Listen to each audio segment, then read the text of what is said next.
Bumubuhos pa rin ang mga panalangin para sa kaligtasan ni DILG Secretary Robredo at sa Lasal Green Hills Chapel sa San Juan. Nagkaroon muli ng vigil para sa kalihim. Nakatutok doon live si Trisha Zacra. Trisha?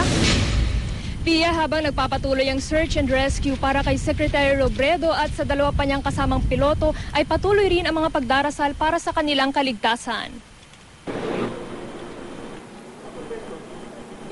Alas 3 ngayong hapon, sinimulang muli ang vigil sa Lasal Green Hills Chapel para ipagdasal ang kaligtasan ni DILG Secretary Jesse Robredo at dalawang kasamang piloto. Walang patid ang panalangin ng mga katrabaho ni Robredo sa gobyerno, mga kaibigan at mga ahensyang pinamumunuan.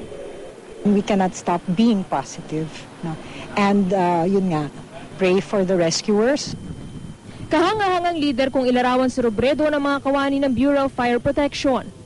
Maganda po yung pinapakitang leadership niya at pagbabago dun sa sistema ng aming birokrasya.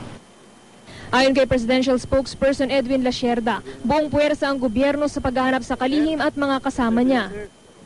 And what we cannot do humanly possible, we will do it by way of prayer. And that's why we are here.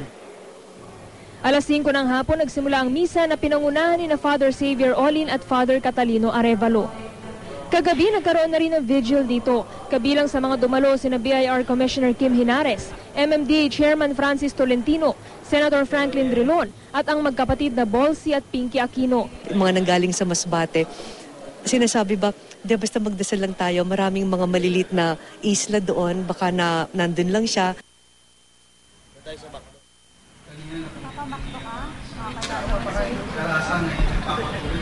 Education Secretary Brother Armin Luistro, BIR Commissioner Kim Henares, DANR Secretary Ramon Paje, Labor Secretary Rosalinda Baldos, Parañaque Congressman Roy Logoles. Andito rin ang isa sa mga kapatid ni Pangulong Aquino na si Viel Aquino D. Andito rin si Agriculture Secretary Proceso Alcala at Commission on Human Rights Chairperson Eta Rosales. Samantala, Pia, pagkatapos ng misa ay magpapatuloy ang vigil hanggang mamayang alas 12:30 na madaling araw. Bukas ito sa publiko at iaanunsyo na lang muli na Malacanang kung magkakaroon ba muli ng mga pagdarasal bukas. Pia?